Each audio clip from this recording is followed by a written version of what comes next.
I'm Eric, and welcome back to my channel. Um, I've been thinking about this a lot, and it seems to me that I started with the wrong video. Um, you folks don't get to see the kids that I get to see sometimes in the classroom, and I guess sometimes I lose sight of that. And so I'm here to tell you a little bit today about what I get to see as a teacher in the classroom watching these kids engage with storytelling. Um, Myself, my name is Eric. I'm a drama teacher. I really love what I do, and what I do a lot these days is storytelling in the classroom and learning more descriptive writing through horror, I guess. It's amazing. I'm going to tell you about it. I'm going to tell you what these kids are presenting to me and why it's awesome. I'm really self-conscious that I don't do as well with a camera instead of a live audience where I can get instant feedback. So sorry about that. And I love riddles and puzzles. I love twist ending. And you're probably going to hear about the families of crows that I feed. Here is why. Here are the things that I see kids doing when they play tabletop role-playing game in a classroom with me.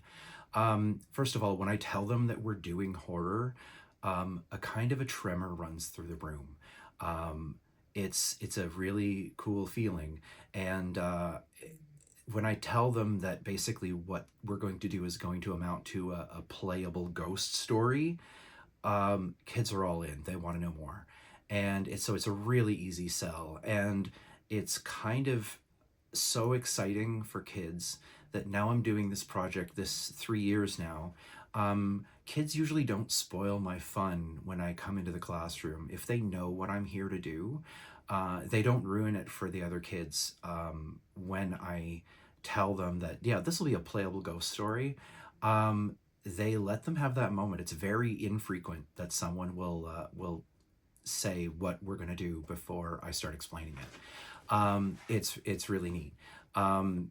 I typically present them with 4 story scenarios, and after reading each teaser intro, we do an old school random draw pick where the teacher will pull out the popsicle sticks or spin the wheel on the screen or whatever, and each kid gets to sign up for their own game.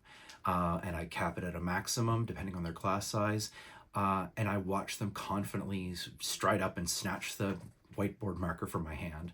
And sometimes not, sometimes very pensively looking at the choices and wondering what happens if they make the wrong choice. But I watch them get excited about the story. I watch them form groups and start to discuss plans. And they often get excited about writing a character for the story that can beat the scenario. And they start using their critical thinking and using their imagination. And they want to engage with the storytelling. And sometimes your chaos agent kids are going to try to get all together in a group and make the worst stuff happen to just be that person. I will remind kids that as long as your plan is reasonable, and that you can imagine a real person really doing in that situation, you know, but they'll try to break the scenario. It's always fun to watch them plan and watch how their plans encounter the reality of the game. It's fun to have that kind of dynamic with your class where they know they're pitting wits against you, and they enjoy it, and it really does build teacher-student relationships, honestly, very, very well. I tell them, don't be afraid to be the Shaggy and Scooby-Doo character, the one that always needs to have themselves saved by the rest of the group. It's a really awesome thing to watch them decide not how they're going to beat the scenario, but how they're going to have a significant impact on the story without even trying to win or survive till the end or what have you. And they have really big impacts on what happens in the story. Um, and this is something that I don't really get to see in just about anything else that I've watched in a classroom. Um, it is the best thing ever for building a classroom climate, building a dynamic in a classroom where the students band together and root for each other genuinely, um, and help each other. Because, of course, I have a game mechanic where if the players don't have a plan, they can go to the audience, but it'll cost them a block. So it's really exciting to watch.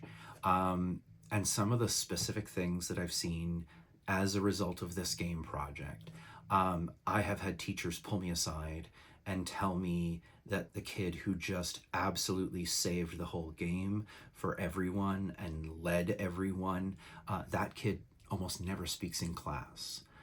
Um, I get to see kids that obviously struggle, um, and struggle with their teachers actually become excited to write and develop a character and ask their teacher for advice. Um, I I know that I can send a kid back and say, here's where I need you to add more detail, and let's talk about what you're going to say. And they are still excited to go back and do the rewrites. Um, I have kids occasionally, occasionally, more than you'd think, come in dressed as their character on the game day. Um, I have I have the awesome moment often of a kid in your class, a class, um, try on a different gender and a new name just to see how it feels, and then watch as the class immediately accepts that as the reality in the game. And that's a powerful moment to watch. I watch the entire classroom erupt in cheers when someone in a really important moment in the game manages to pull a block out of a tower that just has no more blocks to give, and they somehow do it and everyone cheers for that kid. And and those are classroom moments that are really hard to manufacture, um, because everything that we do in every corner of our lives is governed by competition, and very little is really done with collaboration, and we don't really teach collaboration uh, in a great way, I don't think. But in this project, I just watch everyone pull for each other and genuinely feel a sense of joy and excitement when they watch each other succeed. Kids develop new personas sometimes. It's really, really amazing to watch a project that has a very immediate impact on classroom climate. And this is it, and I'm really excited to share it. Um, I've watched a kid that I know never gets a lot of attaboys in class, completely take apart my story scenario, got way out ahead of everyone else, and then told everyone else, this is exactly what's happening, and this is how we finish the scenario and survive. And he was right. It's exactly what I wrote. And it's like he grabbed it right out of my head and put it there for everyone to see. And it was amazing. Um, just the creativity, the critical thinking, the storytelling, the character development that can happen. Putting kids in a scenario and forcing them to make a choice among bad choices, and watching them think about it is an amazing thing to see. Um, I've had I've had kids that have created the best scenarios, with, like I said, bad choices, only bad choices, and and and sometimes it doesn't come off, and we get to experience that together too. Um, there's a physical presence in the room with the Jenga tower as the game is being played. I'm saying all this assuming you've seen my other videos, but the game that I'm bringing to the classroom is a game called Dread. It's a role-playing game. It's a horror role-playing game, and there's no dice. There's only a Jenga tower. And the upshot is, if you knock down the tower, your character dies. We reassemble the tower, and we keep going with the story. So the physical presence of the Jenga tower in the room is something that you can't ignore. And the tension, what we're trying to do, of course, is make the tower the least stable at the moment of the most tension in the game. And there's some art to that, which I'm really excited to share.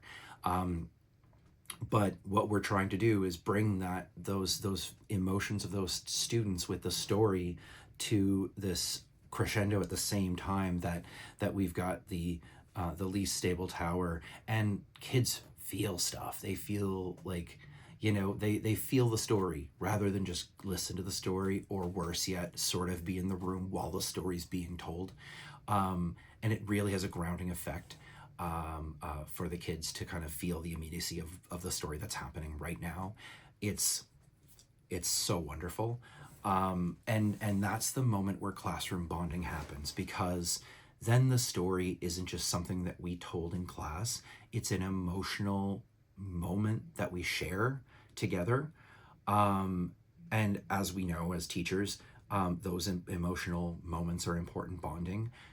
And this is one that actually builds in language arts, completely filled up in this project, at the same time as kids are really connecting and really interested in exploring a new genre, and rooting for each other, and hoping for everyone's success.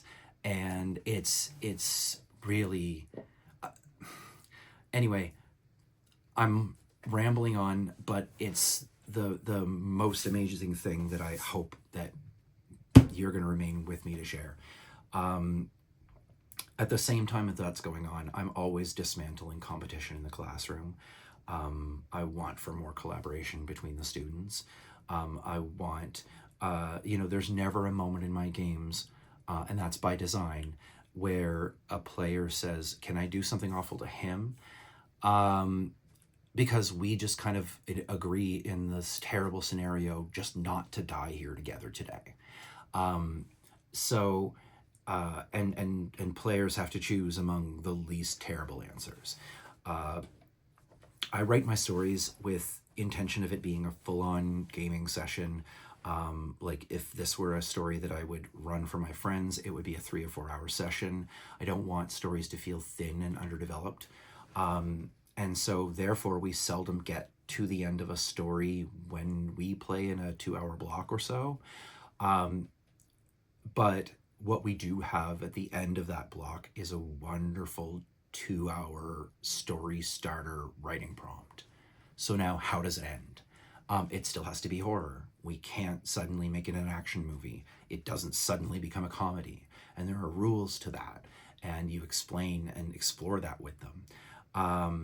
And so what I'm hoping to do with all of this rambling is to sell you folks on the idea that storytelling and kids getting excited about storytelling can happen in your classroom, and you can be that storyteller.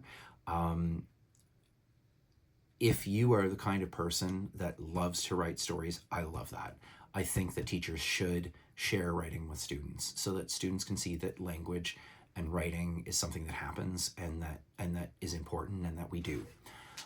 But I would propose, if you keep on watching this channel, it's my intention to have a subscription service so that for a small fee a month, I will release one game a month with a walkthrough, with maps, with character questionnaire, with even rationale for why this story and what discussions can come out of it.